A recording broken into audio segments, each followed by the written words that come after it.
El movimiento de la Tierra plana. Desde tiempos antiguos, los seres humanos han mirado al cielo intentando comprender su lugar en el universo. Durante milenios, distintas civilizaciones imaginaron a la Tierra como un disco flotando en medio de la nada, sostenido por gigantes, dioses o pilares invisibles. Y aunque con el paso de los siglos, la ciencia demostró de manera abrumadora que nuestro planeta es una esfera, un curioso y polémico movimiento insiste en desafiar siglos de conocimiento acumulado, el movimiento de la Tierra plana. Este fenómeno moderno no surge de la nada, tiene raíces en creencias ancestrales, pero adquirió fuerza en el siglo XIX gracias a un hombre llamado Samuel Rowbotham, un escritor inglés que con un tono casi religioso defendió la idea de que la Tierra era plana en su obra Zetetic Astronomy. Sus afirmaciones, basadas en observaciones rudimentarias y en la desconfianza hacia la ciencia de su época, sembraron las semillas de una comunidad que se expandiría con el tiempo, tanto que incluso inspiró la creación de la Sociedad Cetética Universal a finales del siglo XIX. Décadas más tarde, en el siglo XX, esa organización sería reemplazada por la Flat Earth Society, que sirvió como refugio para quienes desconfiaban de los avances tecnológicos y las instituciones científicas. Lo sorprendente es que lejos de desaparecer con la llegada de la era espacial y las primeras imágenes de la Tierra desde el espacio, el movimiento sobrevivió en pequeños círculos, aguardando el momento propicio para resurgir. Ese momento llegó en el siglo XXI, impulsado por el combustible más poderoso de nuestra era, las redes sociales. Lo que antes eran panfletos y pequeños encuentros locales, se transformó en foros, canales de YouTube, grupos de Facebook y cuentas de Twitter dedicadas exclusivamente a difundir la idea de que vivimos en una gran conspiración. Según los terraplanistas, todo lo que nos han enseñado es una mentira cuidadosamente construida. Para ellos, la NASA y las agencias espaciales del mundo son parte de una trama gigantesca, cuyo único propósito sería engañarnos sobre la forma de nuestro planeta. Las teorías varían, pero muchas coinciden en un punto central. La Tierra sería un disco plano rodeado por un muro de hielo infranqueable, nada menos que la mismísima Antártida, que actuaría como contención natural para que los océanos no se derramen al vacío. En este mundo imaginado, el Polo Norte ocuparía el centro del disco, y el Sol y la Luna serían esferas mucho más pequeñas, girando a baja altura sobre la superficie. Para algunos, incluso la fuerza de la gravedad no existiría tal y como la conocemos. Aseguran que lo que nos mantiene pegados al suelo es la aceleración constante de la Tierra hacia arriba. La narrativa puede sonar absurda, pero no se puede negar su atractivo para quienes desconfían profundamente de las instituciones. Y ahí radica la clave de su crecimiento. Movimiento Tierra plana no se alimenta de pruebas, sino de desconfianza y rebeldía. En un mundo saturado de información, donde las noticias falsas conviven con los avances científicos, la idea de que todos nos mienten resulta seductora para más personas de las que uno podría imaginar. El problema, sin embargo, es mucho más profundo. Al promover estas creencias, el movimiento erosiona la confianza pública en la ciencia y en los métodos de verificación que nos han permitido llegar hasta aquí como civilización. Científicos, educadores e incluso astronautas han levantado la voz en contra, intentando explicar una y otra vez las evidencias, desde las fotos satelitales hasta la simple observación del horizonte o los experimentos que cualquiera puede realizar en su propio patio. Pero cuanto más se intenta refutar a los terraplanistas, más convencidos parecen quedar de que enfrentan una conspiración global. Lo más curioso es que, en sus intentos por demostrar que tienen razón, los terraplanistas han organizado experimentos y conferencias internacionales que en más de una ocasión terminaron validando el modelo científico tradicional. Aún así, no se rinden, porque más allá de la forma de la Tierra, lo que realmente los mueve es una narrativa emocional, la idea de ser rebeldes que desafían al sistema, de formar parte de un selecto grupo que descubrió la verdad. Y ese sentido de pertenencia, de lucha contra el mundo, es mucho más poderoso que cualquier dato científico. Así, el movimiento de la Tierra plana sigue vivo, controversial y desafiante, recordándonos que las creencias humanas no siempre obedecen a la lógica, sino también a la necesidad de cuestionar, pertenecer y creer en algo más grande que nosotros mismos, el movimiento LGBT. A lo largo de la historia, las personas que desafiaban las normas tradicionales sobre amor, identidad y deseo han enfrentado rechazo, persecución y silencio. Durante siglos, la homosexualidad fue considerada un pecado, un crimen o una enfermedad. Y sin embargo, en medio de ese entorno hostil, surgió un movimiento que cambiaría para siempre la forma en que entendemos la libertad y la dignidad humana, el movimiento LGBT. Aunque suele hablarse de sus raíces modernas en el siglo XX, la lucha por el reconocimiento de las diversidades sexuales y de género puede rastrearse en distintos momentos de la historia. En la antigua Grecia, por ejemplo, las relaciones entre personas del mismo sexo eran parte de la vida social y cultural. En otras culturas, existían figuras de género no binarias que eran vistas como portadoras de un rol espiritual. Pero con el paso del tiempo, y especialmente bajo la influencia de religiones monoteístas y estructuras patriarcales, estas expresiones fueron condenadas y borradas del relato oficial. El verdadero despertar del movimiento LGBT moderno se produjo en un contexto de represión sistemática. En la mitad del siglo XX, En Estados Unidos y otras partes del mundo, ser gay, lesbiana o trans era sinónimo de exclusión, pérdida del empleo, rechazo familiar, violencia policial y marginación social. La chispa que encendió la llama de la resistencia ocurrió en junio de 1969 en un bar de Nueva York llamado Stonewall Inn. Aquella madrugada, una redada policial pretendía repetir el patrón habitual: hostigar,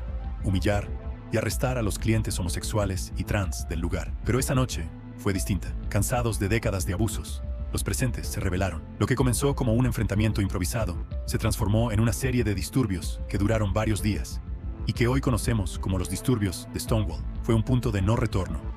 La comunidad LGBT, hasta entonces obligada a esconderse, salió a las calles para exigir su derecho a existir. A partir de ese momento, el movimiento ganó fuerza y visibilidad. Organizaciones, activistas y colectivos comenzaron a surgir en distintas ciudades, exigiendo igualdad en el trabajo, el acceso a la salud y la posibilidad de amar libremente. Con el paso de las décadas, las luchas se expandieron a temas como el matrimonio igualitario, la adopción, el derecho a servir en el ejército, sin ocultar la identidad y la protección contra la discriminación. Pero el movimiento no solo se centró en derechos legales, también buscó transformar las mentalidades, enfrentó estereotipos, visibilizó la existencia de personas trans, promovió la idea de que la orientación sexual y la identidad de género son parte de la diversidad humana, no una anomalía. Conceptos como género fluido o identidades no binarias comenzaron a desafiar la noción tradicional de que solo existen hombres y mujeres en categorías rígidas e inamovibles. No obstante, el camino nunca ha estado libre de oposición. Sectores conservadores, grupos religiosos y gobiernos autoritarios han reaccionado con hostilidad, calificando las demandas del movimiento como amenazas a la moral, la cultura o la familia tradicional. En muchos países, la homosexualidad sigue siendo castigada con cárcel e incluso con la muerte. Y aún en sociedades más abiertas, la homofobia y la transfobia siguen cobrando vidas, ya sea mediante crímenes de odio o el suicidio de personas jóvenes que no encuentran apoyo. A pesar de todo esto, los logros son innegables. El matrimonio igualitario es legal hoy en decenas de países y la representación LGBT en medios, política y cultura es cada vez mayor. Las marchas del orgullo, que nacieron como protestas, se han convertido en celebraciones multitudinarias que unen a millones de personas alrededor del mundo en un mensaje claro: amor es amor. El movimiento LGBT no está exento de debates internos ni de críticas externas. Hay quienes consideran que ha avanzado demasiado rápido y quienes creen que aún queda mucho por conquistar. Pero lo cierto es que su impacto en la historia contemporánea es profundo. Ha reconfigurado la manera en que entendemos la libertad, la identidad y los derechos humanos. Porque al final, más que un movimiento político, el LGBT es un recordatorio poderoso que cada ser humano merece vivir sin miedo, con la posibilidad de amar y ser amado tal como es. Y esa verdad, aunque aún incomode a algunos, ha demostrado ser más fuerte que cualquier muro de intolerancia. El movimiento antivacunas. La historia de la medicina está marcada por batallas invisibles contra enemigos microscópicos. Durante siglos, epidemias como la viruela, el sarampión o la polio arrasaron pueblos enteros, dejando tras de sí muerte y desolación. El descubrimiento de las vacunas fue uno de los mayores triunfos de la humanidad. Un escudo que nos permitió domesticar a esos asesinos invisibles y salvar millones de vidas. Sin embargo, en medio de este avance, surgió un movimiento inesperado y polémico: el movimiento antivacunas. Aunque hoy se lo asocia con debates modernos y redes sociales, el escepticismo hacia las vacunas no es nuevo. Desde el mismo momento en que Edward Jenner desarrolló la primera vacuna contra la viruela en el siglo XVIII, hubo quienes se opusieron. Algunos lo hicieron por motivos religiosos, otros por desconfianza hacia la ciencia o el temor a lo desconocido. Pero el movimiento tomó una fuerza particular en las últimas décadas del siglo XX y los primeros años del XXI, impulsado por un acontecimiento que sembró dudas en millones de familias. En 1998, el médico británico Andrew Wakefield publicó un estudio en el que afirmaba que la vacuna triple viral contra sarampión, paperas y rubéola estaba vinculada con el autismo. La noticia se expandió como pólvora. Padres preocupados, medios alarmistas y comunidades enteras comenzaron a cuestionar la seguridad de las vacunas. El problema es que aquel estudio era un fraude.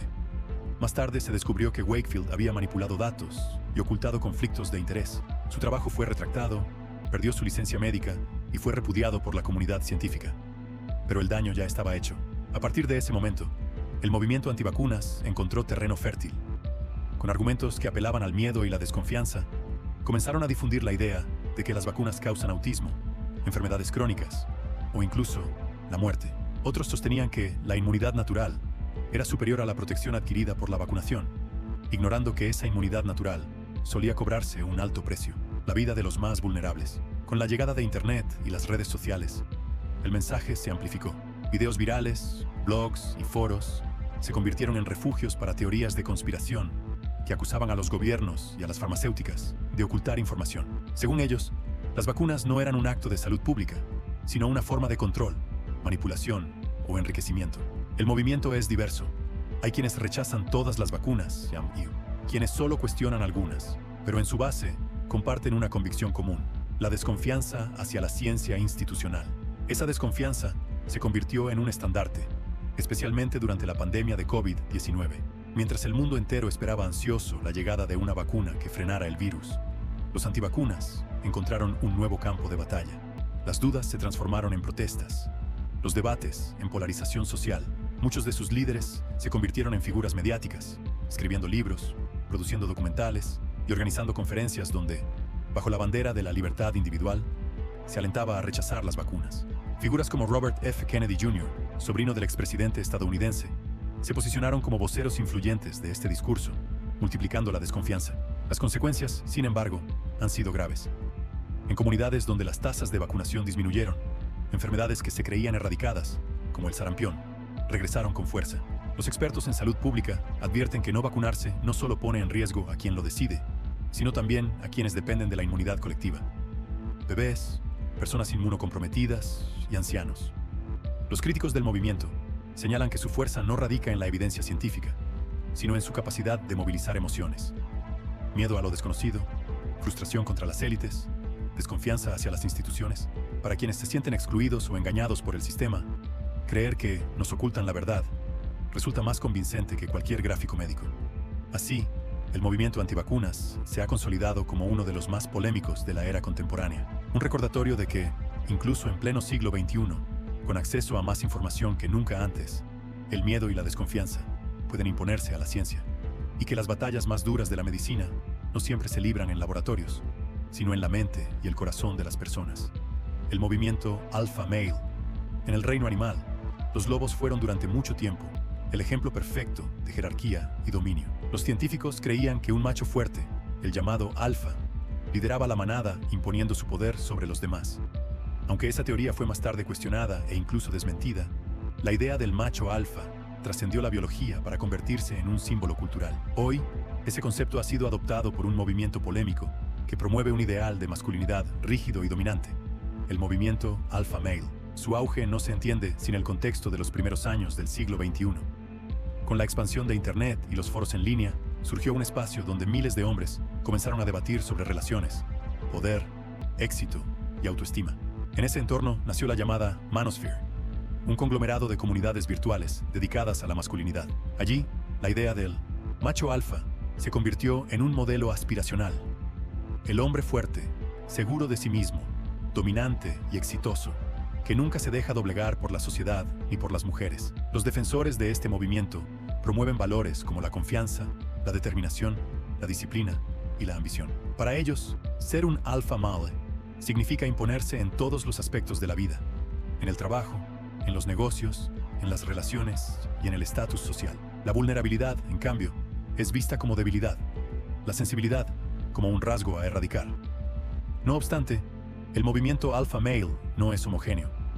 Algunos de sus seguidores se enfocan en el desarrollo personal, mejorar la condición física, alcanzar la independencia financiera o cultivar habilidades sociales. Otros, en cambio, lo han llevado hacia terrenos más oscuros. Dentro de este ecosistema, encontramos a los pick-up artists, o artistas de la seducción, que enseñan técnicas manipuladoras para conquistar mujeres. También a los activistas de derechos de los hombres, quienes consideran que las leyes y la cultura moderna favorecen en exceso a las mujeres, dejando a los hombres en desventaja. En los últimos años, figuras mediáticas han reforzado esta narrativa. Andrew Tate, un ex kickboxer convertido en influencer, se ha transformado en uno de los rostros más visibles del movimiento. Sus mensajes mezclan consejos de disciplina, negocios y autosuperación con comentarios abiertamente misóginos, que lo han colocado en el ojo del huracán mediático. Otro referente, aunque con un enfoque más académico y matizado, ha sido Jordan Peterson, un psicólogo canadiense que, sin declararse parte del movimiento, ha abordado temas de jerarquía, responsabilidad personal y masculinidad, convirtiéndose en un referente para muchos jóvenes confundidos en un mundo que cambia rápidamente. Las críticas no se han hecho esperar. Para muchos, el movimiento Alpha Male fomenta la toxicidad masculina, alimentando una visión de los hombres como seres dominantes y agresivos, incapaces de mostrar vulnerabilidad o empatía. Psicólogos y educadores advierten que esta ideología genera una presión enorme sobre los jóvenes, quienes creen que solo tienen valor si cumplen con un estándar imposible: ser fuertes, exitosos, ricos, atractivos y siempre en control. El impacto social de esta visión es evidente. En algunos casos, se traduce en comportamientos agresivos, desprecio hacia las mujeres e incluso acoso en redes sociales. Para otros, la obsesión con el éxito alfa deriva en frustración, depresión y una sensación constante de fracaso. Y aunque algunos seguidores del movimiento insisten en que se trata únicamente de buscar disciplina y superación, las líneas entre motivación y misoginia suelen difuminarse. Al final, el movimiento Alpha Male revela algo profundo: la crisis de identidad masculina en un mundo donde las normas de género se transforman constantemente.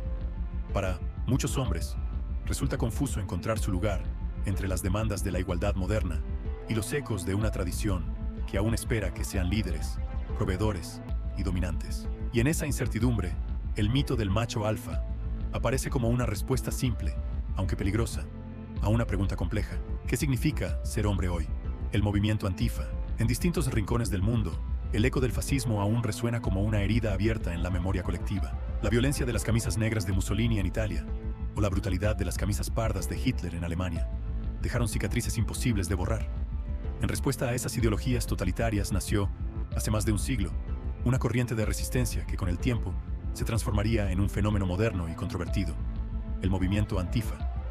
El término Antifa es la abreviatura de antifascista. No es un partido político, ni una organización con líderes visibles o un manifiesto único. Se trata más bien de una red descentralizada de grupos y activistas unidos por una convicción: combatir al fascismo y a la extrema derecha en todas sus formas. Sus raíces se remontan a la Europa de entreguerras, donde colectivos de trabajadores, anarquistas y socialistas se organizaban para enfrentar el ascenso de regímenes autoritarios. Con el paso del tiempo, el espíritu antifascista resurgió en momentos de crisis. En el siglo XXI, especialmente en Estados Unidos y Europa, Antifa volvió a tomar protagonismo como respuesta al crecimiento de movimientos ultranacionalistas, supremacistas y de extrema derecha. Lo distintivo es que, a diferencia de otras corrientes políticas, Antifa no apuesta por la vía institucional ni por el debate parlamentario. Su filosofía se basa en la acción directa.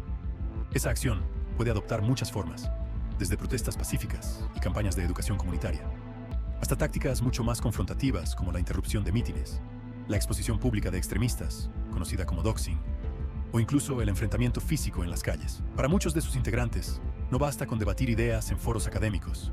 Consideran que el fascismo se combate de frente, antes de que logre enraizarse en la sociedad. Sin embargo, este enfoque ha generado un torbellino de críticas. En más de una ocasión, las protestas de Antifa han derivado en enfrentamientos violentos con grupos de extrema derecha, e incluso en daños a la propiedad privada. Para sus detractores, estas tácticas son un reflejo de intolerancia y radicalismo, que contradicen los mismos valores democráticos que dicen defender. Políticos conservadores en Estados Unidos han llegado a catalogar a Antifa como un grupo extremista o incluso terrorista, señalando que su presencia en protestas contribuye a la inestabilidad social. Los defensores, en cambio, sostienen que Antifa no busca destruir la democracia, sino protegerla. Argumentan que la historia demuestra que el fascismo no se detiene con palabras suaves ni apelando a la razón, sino que debe enfrentarse con resistencia organizada y decidida. Para ellos, romper una ventana o interrumpir un mitin neonazi es un precio menor si con ello se evita el resurgimiento de ideologías que han costado millones de vidas.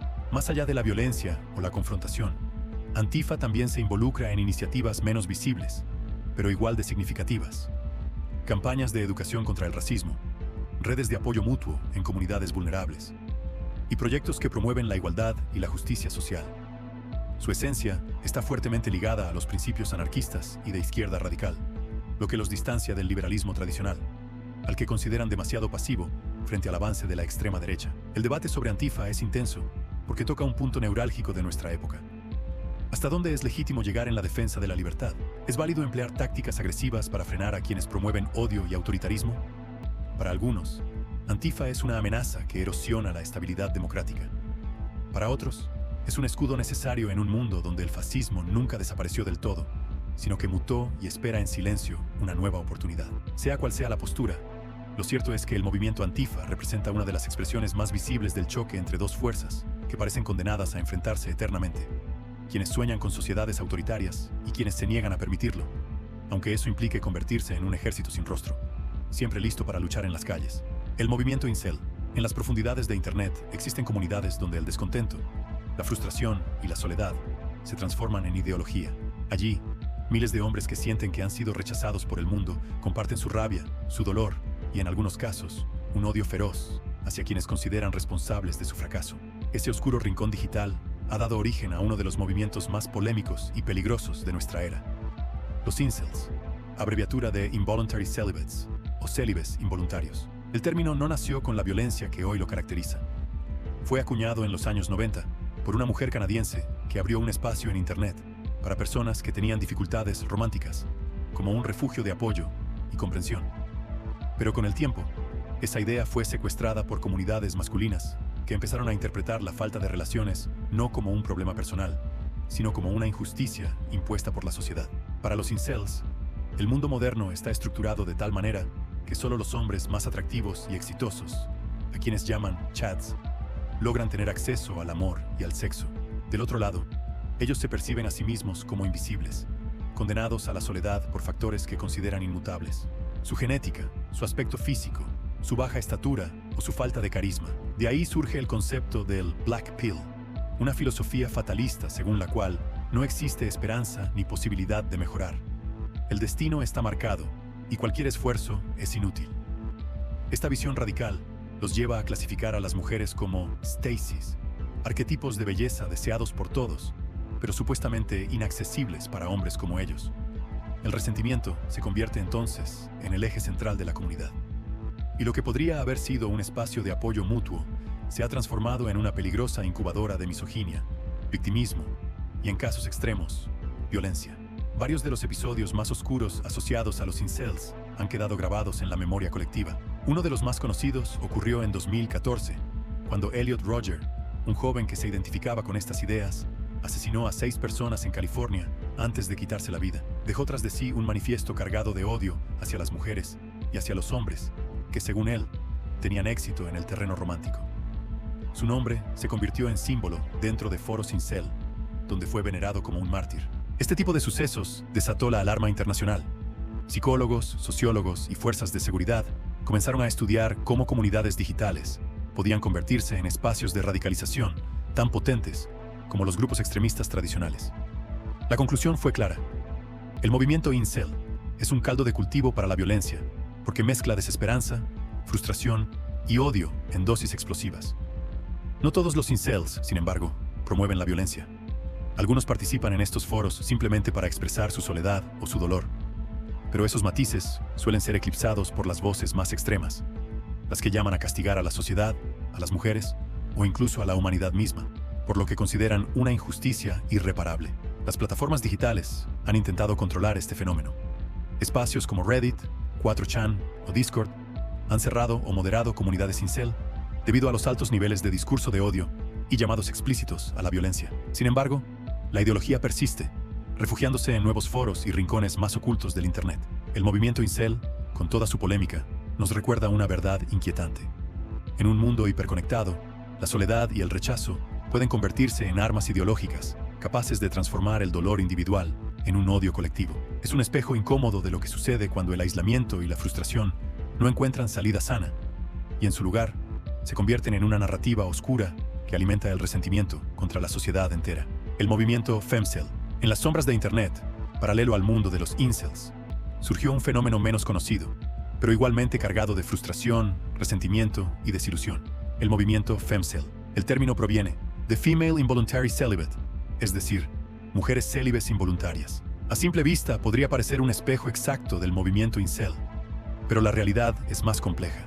Las femcels no solo cargan con el peso de la soledad, sino también con las presiones sociales y culturales que se imponen específicamente sobre las mujeres. El concepto comenzó a popularizarse en la década de 2010, cuando foros y comunidades en línea empezaron a reunir a mujeres que se sentían excluidas del mercado romántico y sexual. Muchas de ellas compartían experiencias de rechazo constante, de sentirse invisibles y de estar atrapadas en un mundo que, según su perspectiva, Premia únicamente a quienes cumplen con estrictos estándares de belleza, juventud, delgadez, rasgos occidentales y un atractivo físico que consideran inalcanzable. Para las femcels, la sociedad se presenta como un escenario implacable en el que las mujeres que no encajan en ese molde estético son descartadas de inmediato. Hablan de cómo la edad, la raza o el estatus económico juegan un papel determinante en sus posibilidades de encontrar pareja, y cómo la cultura moderna, marcada por las aplicaciones de citas y la superficialidad, amplifica esa sensación de exclusión.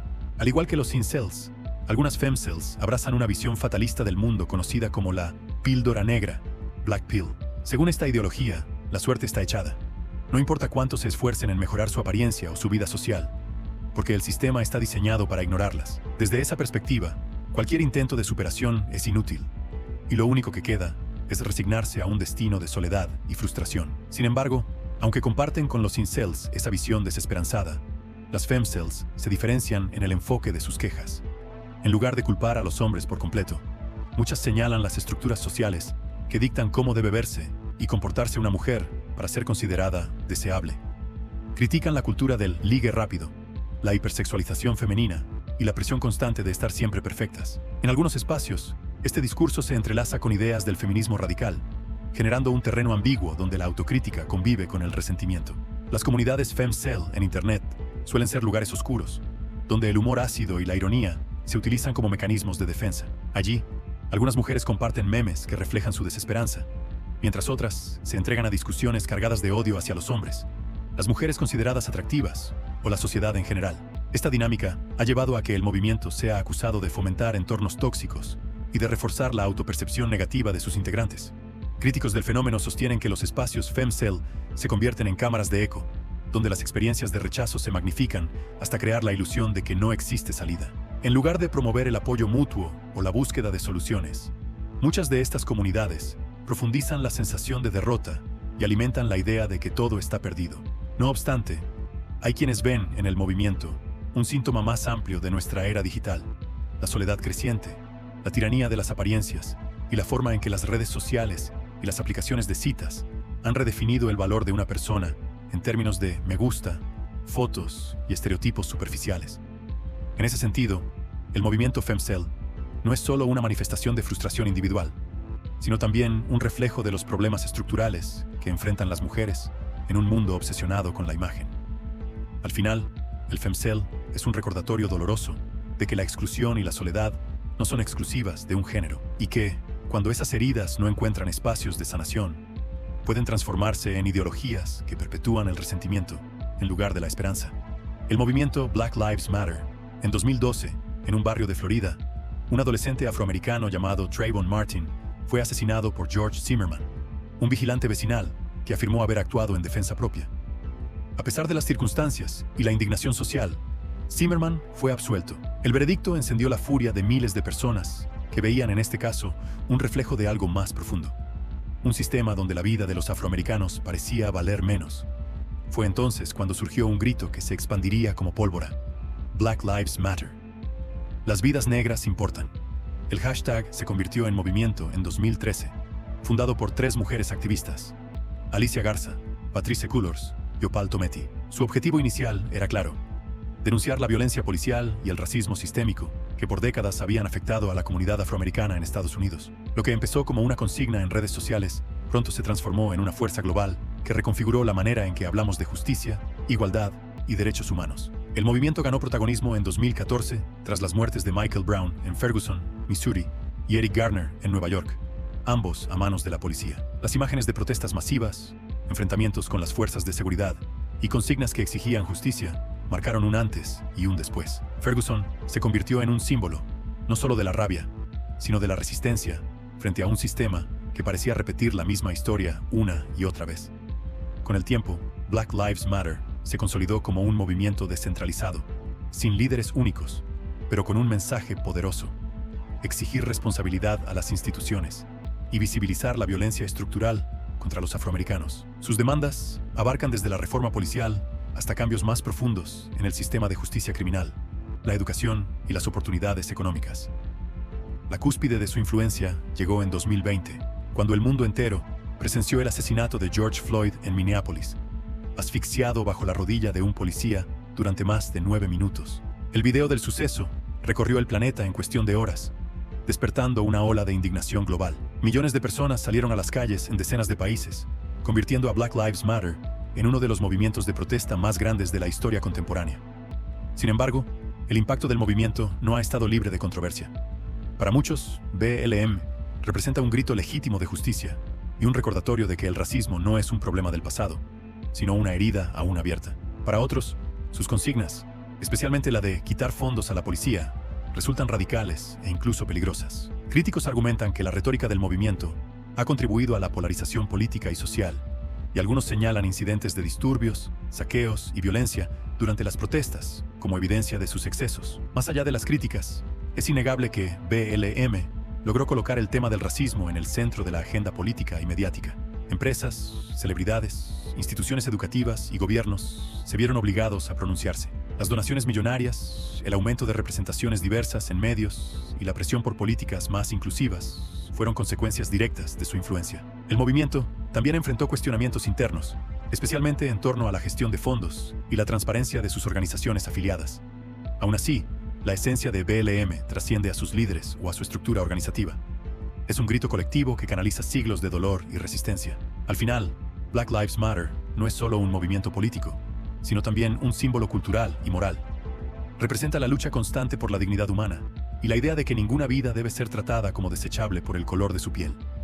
En un mundo que aún batalla contra las desigualdades raciales, BLM se erige como recordatorio de que la justicia no es un destino alcanzado, sino una lucha que debe renovarse cada generación. El movimiento MAGA. En 2016, un empresario convertido en político irrumpió en la escena mundial con un lema que se grabó en gorras rojas y pancartas en cada rincón de Estados Unidos. Make America Great Again. Hagamos a América grande otra vez. Esa frase, que apelaba a la nostalgia de un pasado idealizado, se convirtió en la bandera de millones de personas que veían en Donald Trump a un líder dispuesto a desafiar las élites y devolverles el control de su país. Así nació el movimiento MAGA. Aunque comenzó como un eslogan de campaña, MAGA pronto trascendió lo electoral para convertirse en un fenómeno social y cultural. Sus seguidores abrazaron un discurso cargado de nacionalismo, populismo y desconfianza hacia el globalismo, defendiendo la idea de que Estados Unidos debía priorizar los intereses de sus ciudadanos por encima de alianzas internacionales o compromisos multilaterales. En este marco, propuestas como endurecer las políticas migratorias, recuperar empleos manufactureros y reducir impuestos se presentaban como un camino hacia la grandeza perdida. El movimiento atrajo a una base diversa, pero unida por un sentimiento común: la percepción de que el sistema político había abandonado a la clase trabajadora. Para muchos, Trump era el outsider que hablaba sin filtros, que decía lo que otros políticos no se atrevían a decir y que prometía barrer con la corrupción del establishment de Washington. Esa franqueza, que para unos resultaba refrescante, para otros era una señal de arrogancia y demagogia. Durante los años de la presidencia de Trump, MAGA consolidó su identidad. Las políticas de mano dura contra la inmigración ilegal, los enfrentamientos con los medios de comunicación y la retórica de confrontación con aliados y adversarios internacionales reforzaron la idea de que el movimiento estaba en guerra cultural contra un sistema corrupto y decadente. El lema America First, América Primero, se convirtió en mantra y para muchos en símbolo de orgullo. Pero al mismo tiempo, las críticas no tardaron en llegar. Detractores de MAGA lo acusan de fomentar división social, racismo y autoritarismo, señalando que bajo el discurso de recuperar la grandeza, se escondían prejuicios contra inmigrantes, minorías y opositores políticos. La retórica incendiaria de Trump también alimentó teorías de conspiración como QAnon y sembró dudas sobre la legitimidad del sistema electoral. El punto más crítico llegó tras las elecciones de 2020, cuando Trump se negó a reconocer la victoria de Joe Biden y denunció un supuesto fraude sin pruebas sólidas. El 6 de enero de 2021, esa narrativa culminó en un episodio histórico. Miles de seguidores de MAGA asaltaron el Capitolio de Estados Unidos con el objetivo de frenar la certificación de los resultados electorales. Las imágenes de aquel día recorrieron el mundo. Violencia, caos, banderas rojas ondeando dentro del corazón de la democracia estadounidense. El episodio dejó muertos, decenas de heridos y una herida profunda en la política del país.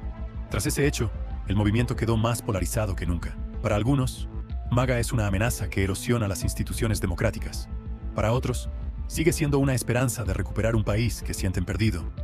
Lo cierto es que, más allá de Trump, el lema se ha convertido en un símbolo que sigue moldeando al Partido Republicano y a la política estadounidense en general. MAGA es un recordatorio de que los movimientos políticos no solo nacen de ideologías, sino también de emociones poderosas: miedo al cambio, nostalgia por un pasado idealizado, resentimiento hacia las élites y el deseo de recuperar una identidad colectiva. Y esas emociones, cuando se encienden, pueden ser más influyentes que cualquier argumento racional. Al final, MAGA es mucho más que un eslogan de campaña. Es un espejo de las tensiones internas de Estados Unidos, un país dividido entre la tradición y el cambio, entre la esperanza y el miedo, entre la democracia y la tentación del autoritarismo. El movimiento Proud Boys, en 2016, en un contexto de creciente polarización política en Estados Unidos, surgió un grupo que pronto sería sinónimo de confrontación, violencia callejera y discursos extremistas: los Proud Boys. Fundado por Gavin McInnes, cofundador de Vice Media, este movimiento comenzó presentándose como un club masculino que defendía el orgullo de ser hombres occidentales. Pero detrás de esa fachada, pronto quedó claro que se trataba de una organización de corte ultraderechista, caracterizada por su nacionalismo agresivo, su oposición al feminismo y su disposición a recurrir a la violencia. El grupo se autodefine como una fraternidad pro-occidental, integrada solo por hombres. Su retórica se centra en combatir lo que consideran los excesos del progresismo, el feminismo y la corrección política. Aunque públicamente niegan ser supremacistas blancos, numerosos miembros y simpatizantes han sido vinculados a discursos racistas, xenófobos y antisemitas. El mensaje de los Proud Boys conecta con hombres que sienten que la modernidad les ha arrebatado su papel tradicional y les ofrece una identidad basada en la confrontación y la pertenencia a un grupo de guerreros culturales. Lo que los hizo particularmente notorios no fueron solo sus discursos, sino sus acciones en las calles. A lo largo de Estados Unidos, los Proud Boys comenzaron a aparecer en manifestaciones y marchas, donde a menudo terminaban enfrentados violentamente con colectivos antifascistas y grupos de izquierda. Vestidos con polos negros y amarillos, su presencia se convirtió en un símbolo de provocación, y sus enfrentamientos dejaron tras de sí imágenes de caos que dominaron titulares. El momento de mayor exposición pública llegó en 2020, durante un debate presidencial en el que Donald Trump, al ser cuestionado sobre grupos extremistas, lanzó una frase que quedaría grabada: "Stand back and stand by". Retrocedan y estén listos.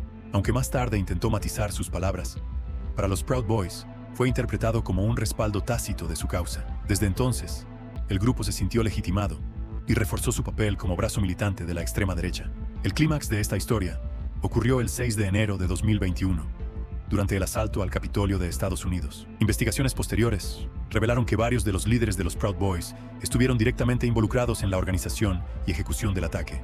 Aquella jornada, que buscaba frenar la certificación de los resultados electorales, dejó muertos, heridos y una herida profunda en la democracia estadounidense. Por su participación, miembros destacados, incluido su líder Enrique Tarrio, fueron arrestados y enfrentaron condenas por conspiración y otros delitos graves. Tras ese golpe, el movimiento perdió fuerza, enfrentando divisiones internas, procesos judiciales y la expulsión de sus miembros de numerosas plataformas digitales. Sin embargo, aún conserva cierta presencia en círculos extremistas y sigue siendo visto por muchos como un símbolo de la radicalización política en Occidente. Críticos sostienen que los Proud Boys representan lo peor de la política contemporánea: la normalización de la violencia como herramienta política y la creación de una narrativa de victimización masculina que se nutre del odio hacia el diferente. Incluso dentro de sectores conservadores, la relación con el grupo es incómoda. Algunos lo ven como un lastre que mancha cualquier causa con la que se asocie.